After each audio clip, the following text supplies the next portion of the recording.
Good evening and welcome, Dr. Alka Mittal. It's a pleasure to chat with you on an important topic called leadership.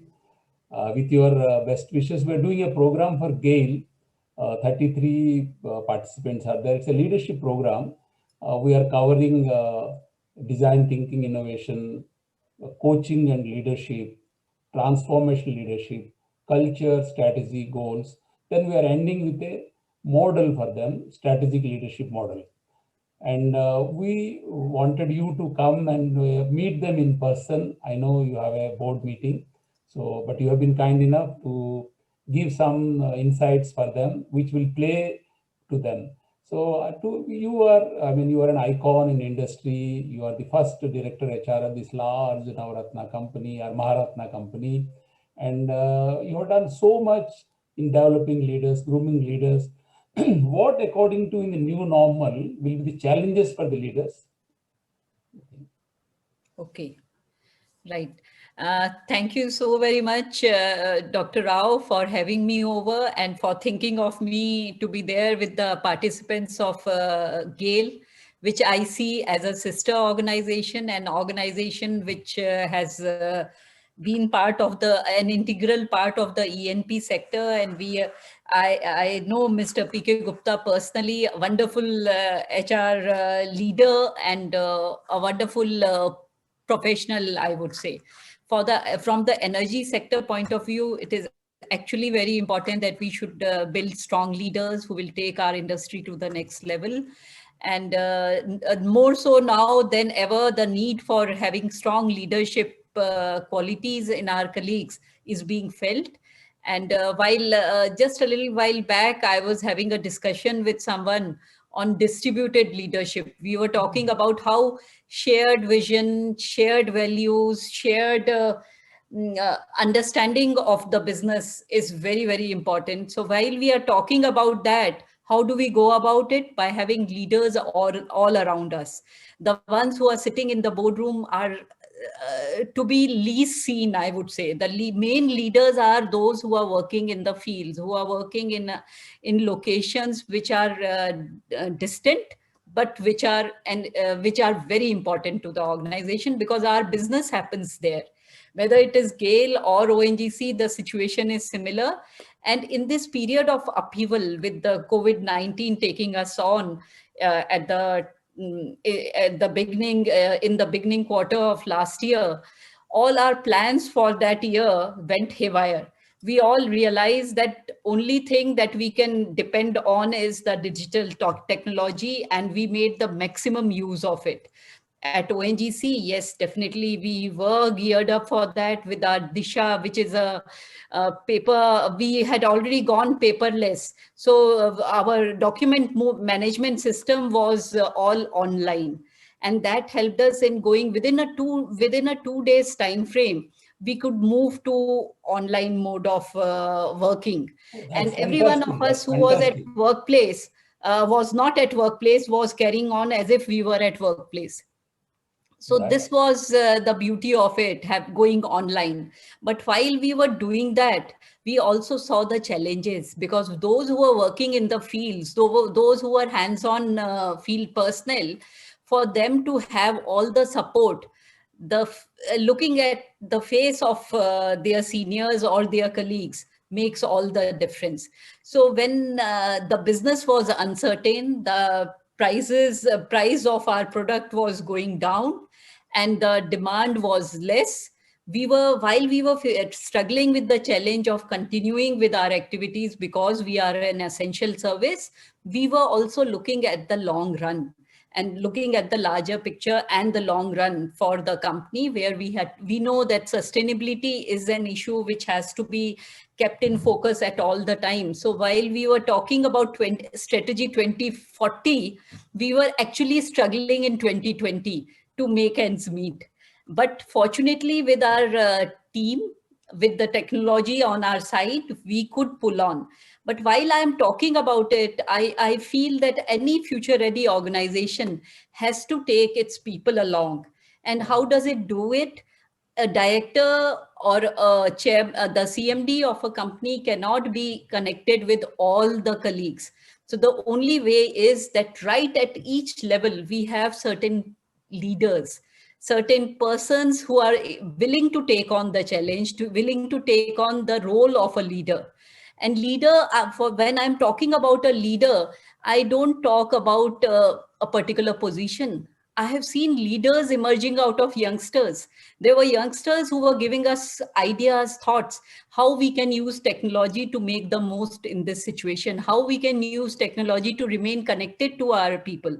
There was a team of youngsters which developed an OK desk for ourselves, for ONGC, where OK was OCAY, ONGC cares for you. So this was the way we were doing it. And why? Because we had this team which was wanting to make a difference. And that is what is required. And while our vision is to be there, very, very, very much present in 2040, what we have to do is look at the, I would say, building of competencies and capabilities in the year 2021 and so on. And working on the youngsters, taking the youngsters along is what will matter to ONGC, because over, like I would say, about 45% of our workforce is below the age of 40. So these are the people who are going to be there in 2040.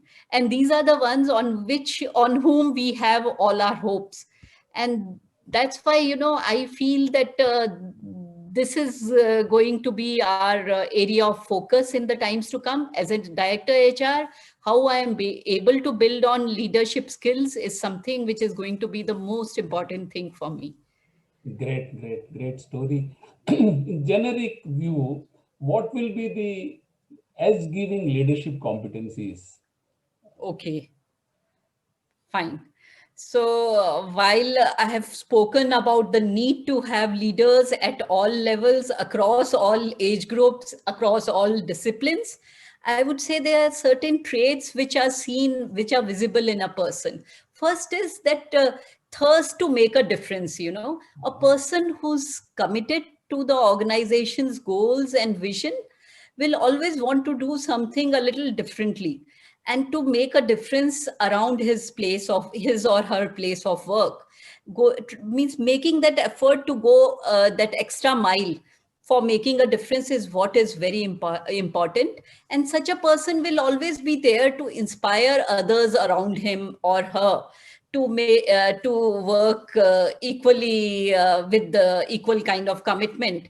And that person will also be there to motivate others who are like hesitating a little, or who are feeling that, okay, fine, is it really required to be so much involved in work? After all, work life balance is there. But what I have also seen, a person like that takes on challenges in their stride, in his or her stride. They don't see it as a burden. They see it as their mission in life, and the work life balance part of it happens better like that. I've seen it in case of so many of my colleagues. They are happier persons at workplace, and they have a wonderful personal life. We can make it out when we meet their family, or we see how well their children are doing. So this is something which is there, and such a person is always there to solve a problem. You go with an issue to that person, or the person sees there's an issue anywhere, they will always be ready with 1, 2, 3, so many solutions and so many possibilities. And they bring so much cheer to the team with which they are working.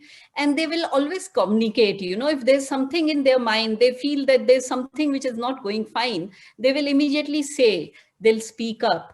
And they will also share their thoughts when they feel that something is required to be done by them. Another thing which is very important is such people they nurture and maintain relationships. I was in Bombay, I had friends, but some of them, when they moved to Johrat, where I was already present, they were the first ones to come and say hello to me. Or those who had been in Delhi when I was there, they immediately reconnected and we bonded like we were old time friends. And even today, when I'm sitting in my office of director HR, when a person who's known to me for a few years comes in, I always forget time has lapsed, And we are back to those days in Jorat or Mumbai or Baroda, where I started my career. So that kind of relationship really helps, in continuing with our operations and our, I would say, our work professionally as well. And another thing that is very important in leaders who are good, who are effective, is they should be tech savvy. They should be willing to learn and to adopt technology. At times, people have blocks in their mind. They feel, oh, this is too high tech. No, nothing is like that. You start learning. You may learn from youngsters. I learn a lot from my colleague Meghna. She'll just come and say, "Ma'am, you can do it like this." And I immediately think that, okay, fine, this is one way to do it. Same ways I learn from my daughters at home. They'll come and say, oh, why are you taking so long in this? I'll just show you how. So this is it, and when you're learning from them, when you say thank you to them, the kind of pleasure they derive out of it, and when they see you using it, they are equally happy as you are feeling that you are becoming better with technology, I would say. And at all times, what is most important is being businesslike and having a focus on strategy, because after all, we all have to work strategically towards the goals, the vision, the mission of the organization. And for that, not only we have to work strategically, we have to ensure that our team understands the strategy and the need to work in that direction. And for that, if we are required to innovate, if we are required to create a certain set of circumstances, we should be willing to do it. And this is something which happens, when you are involved. That level of commitment, dedication is there, things happen. And it gives you lots of satisfaction at the end of the day. Very well said. You started with making a difference, then the open to learning, or then the technology, the business, the strategy. Oh, it's wonderful, DC. Madam, Dr. Mittal, you have a long experience of developing leaders. In fact, I know you have passion to mentor people. So, when the leadership development, when you say, I mean, who is responsible for this? Is it organization? Is it individual? Or is it both? What are the generally challenges in this leadership development? And when you succeed, what makes it successful? Yes. Leadership development. On leadership development, I would say, Dr. Rao, that it comes from both the person who's to be developed as well as the organization or the setup, the setting in which a person is working. But the initial drive has to come from the individual. That spark, once it is seen at whatever level a person is, immediately there'll be a set of circumstances which will be turning positive for the person. So that drive definitely has to be there. But simultaneously, what I'm seeing, there are people who hide away from being in limelight or being noticed. So it is like, a jeweler is able to identify which gem is real. So that is something which has to be, that eye for talent, or eye for expertise, or eye for potential has to be there in people who are leading a particular team. And they should try and bring out these people who are there in their shells. A little bit of nudging, a little bit of capacity building, some training. I remember when I was in Bombay, there was a colleague who was working with me. I was in the regional office over there. So this person was there, and he had this issue of stammering. So, and he used to sing fluently. Like when he was singing, there was no issue. But when he was talking, he would stammer a little. So I would have talk with him continuously for quite some time. And he was a person who had risen from ranks. He had not joined as an executive. But I saw lots of potential in him. So once there was this training program which came up at MDI Gurgaon, which was for those who had risen from ranks. He was at E3 level. I would say he was about to enter the middle management level. So I called that person, and I told him, I said, why don't you go for this program? So he started stammering so much. I said, okay, fine, you think about it and we'll talk tomorrow. So next day when he came, first thing he came and stood outside my door, and my door always used to be open. So I said, why don't you come inside? He came. I had a discussion with my wife, and I feel 14 days away at Delhi, it will become very difficult. I said, what is your challenge? Your son is in a college. He said, no, no, ma'am, I'm not sure. And is it really required? I said, yes, it is required. You please go ahead, go, and then you will come back and thank me for it. And actually it happened. He went.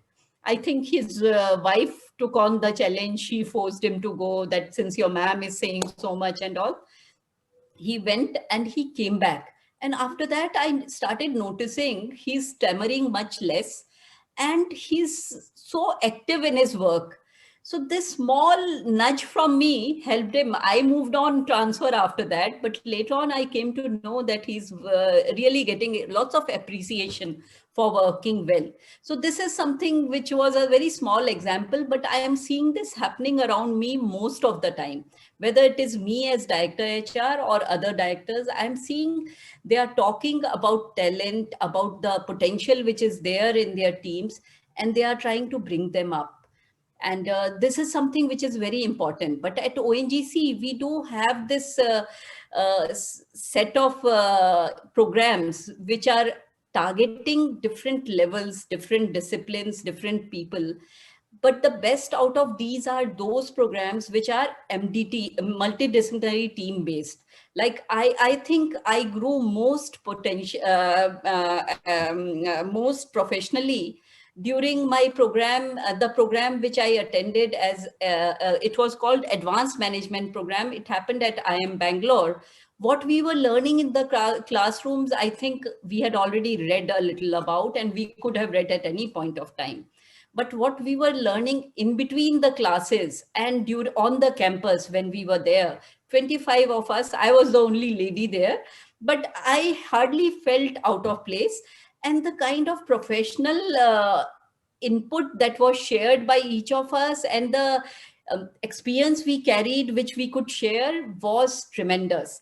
And that really made me understand what I am capable of, what my organization is all about, because I understood the business of the organization.